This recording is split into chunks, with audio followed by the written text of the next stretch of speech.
Petugas gabungan kembali menggelar operasi Berantas Jaya 2025 Sabtu pagi.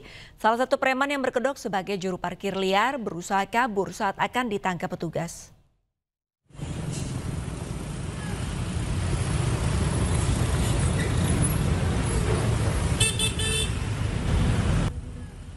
Salah seorang preman berkedok juru parkir liar mencoba kabur saat akan ditangkap petugas gabungan dalam razia Berantas Jaya di Jakarta Barat.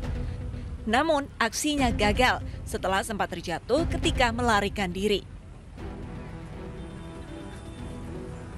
Dalam razia kali ini, Polsek Grogol Petamburan mengamankan sekitar 40 orang.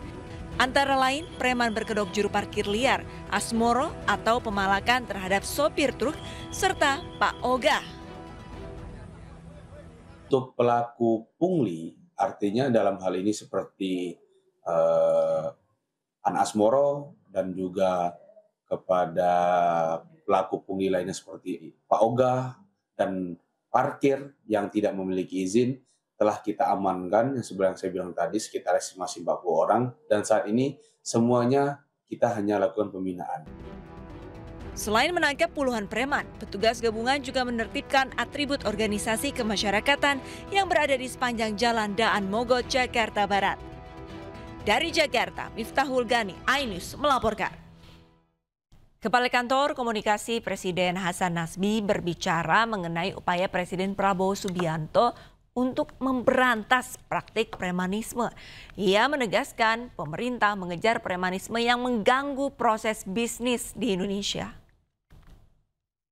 Dikejar oleh pemerintah itu adalah aksi premanisme, terutama yang mengganggu, awalnya ini ya, yang mengganggu proses bisnis. Jadi investor takut masuk ke kita. Ya, orang-orang yang ingin berusaha itu takut untuk berusaha di kita karena ada biaya-biaya tambahan dan beban-beban tambahan akibat aksi dan ulah premanisme. Jadi yang mengganggu itu adalah premanismenya. Kalau bicara ormas, ormas itu banyak. Ya, NU ormas, Muhammadiyah ormas, IDI ormas. Yang ya kita nggak akan melihat ini pukul rata, ya. Kalau ormas adalah ormas, Gempita ormas.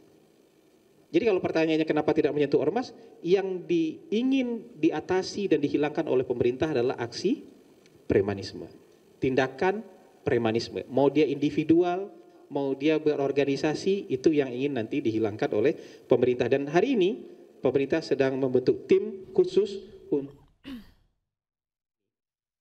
aksi premanisme berkedok ormas di sejumlah wilayah di Indonesia meresahkan masyarakat dan juga pelaku usaha. Pemerintah pun menegaskan akan menindak tegas aksi premanisme untuk menjaga stabilitas nasional dan kepastian hukum. Jangan pakai kekerasan. Jangan. Maraknya aksi premanisme di sejumlah wilayah di Indonesia meresahkan masyarakat. Di kawasan industri Delta Mas Cikarang, Kabupaten Bekasi, Jawa Barat, sekelompok preman berkedok ormas memblokade jalan. Blokade jalan dilakukan lantaran ahli waris merasa keberatan adanya pembangunan di lahan yang dianggap masih bersengketa. Oh, siapa? Di Jakarta, polisi menangkap 6 terduga pelaku aksi premanisme dan intimidasi terhadap purnawirawan Polri yang menjadi kepala keamanan di Pasar Induk Rabat Jati. Buntut aksi premanisme itu, posko ormas yang berasal dari BPPKB Banten yang berada di area Pasar Induk Rabat Jati dibongkar petugas. Di Karawang, Jawa Barat, 65 orang preman berkedok anggota ormas yang kerap meresahkan di kawasan industri ditangkap. Para pelaku melakukan aksi memalak kepada pelaku usaha hingga pekerja di kawasan industri. Menanggapi hal itu, Kapolri Jenderal Listio Sigit Prabowo menegaskan akan menindak tegas premanisme berkedok ormas. Pemberantasan premanisme itu akan dimaksimalkan dalam operasi pekat yang akan dilakukan serentak di seluruh Indonesia. Bagaimana kita terus mendorong agar anggota semakin banyak hadir di tengah-tengah masyarakat, di tengah isu-isu yang kemudian memerlukan kehadiran Polri, antara lain seperti pemberantasan preman di wilayah-wilayah tertentu, wilayah industri, kemudian kasus-kasus lain yang mengganggu debt collector dan sebagainya. Satgas Premanisme nantinya akan bekerja sama dengan pemerintahan daerah dan menteri-menteri terkait, salah satunya adalah Kementerian Dalam Negeri. Utama. Jadi Satgas ini lebih utamanya adalah bagaimana menegakkan aturan-aturan yang sudah ada. Jadi siapa yang berbuat apa. Sekali lagi, yang kalau pidana ya otomatis penegak hukum kepolisian.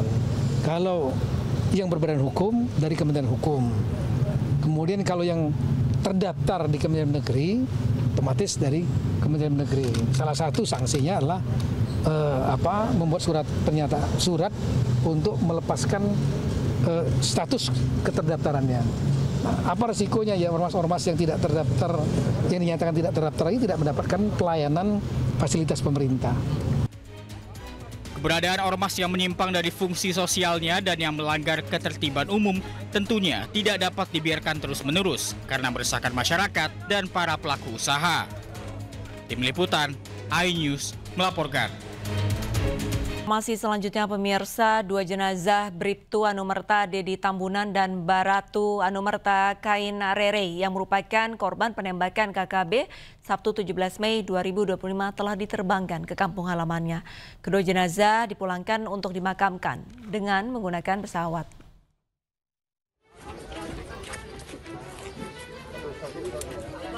Dua jenazah dari korban penembakan KKB yaitu Bribda Dedi Tambunan dan Barada Raymond Rere dipulangkan ke kampung halamannya. Kedua jenazah diberangkatkan ke Serui, Papua dan sebelumnya dilakukan upacara penyerahan secara militer dari Kesatuan Tugas Operasi Damai Kartens kepada pihak keluarga. Setelah kemarin kedua jenazah melalui proses pemulasaran di Rumah Sakit Umum Daerah Timika, maka pada pagi hari ini kedua jenazah sudah diberangkatkan ke kampung halamannya di Serui. Bribtu Anumerta Dedi Tambunan dan Baratu Anumerta Kain Rere. Jenazah ditemani atau didampingi oleh keluarga dari mulai kedatangan kemarin di Timika sampai pada keberangkatan menuju Serui. Sebelumnya dua anggota Satgas Operasi Damai Kartens 2025 gugur ditembak kelompok kriminal bersenjata atau KKB Ternus Enumbi di Kampung Usir, Distrik Mulia, Kabupaten Puncak Jaya, Papua Tengah. Kedua anggota yang gugur yakni Bribda Dedi Tambunan yang terkena 1 luka tembak dan Barada Raymond Rere yang terkena 2 luka tembak. Keduanya tertembak saat tengah mengendarai sepeda motor di sekitar Kampung Usir, Distrik Mulia, Kabupaten Puncak Jaya, Papua Tengah. Saat kejadian, warga sekitar mengaku mendengar suara letusan senjata api.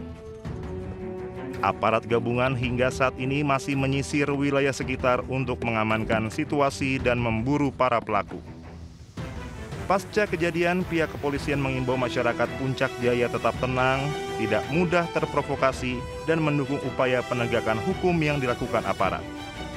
Dari Timika, Papua Tengah, Nathan Making, iNews melaporkan. Warga Karo, Sumatera Utara membangun patung Jokowi senilai lebih dari 2 miliar rupiah. Patung ini dibangun sebagai simbol terima kasih atas pembangunan jalan di wilayah Liang Melas Datas. iNews sore akan segera kembali dengan informasi selengkapnya.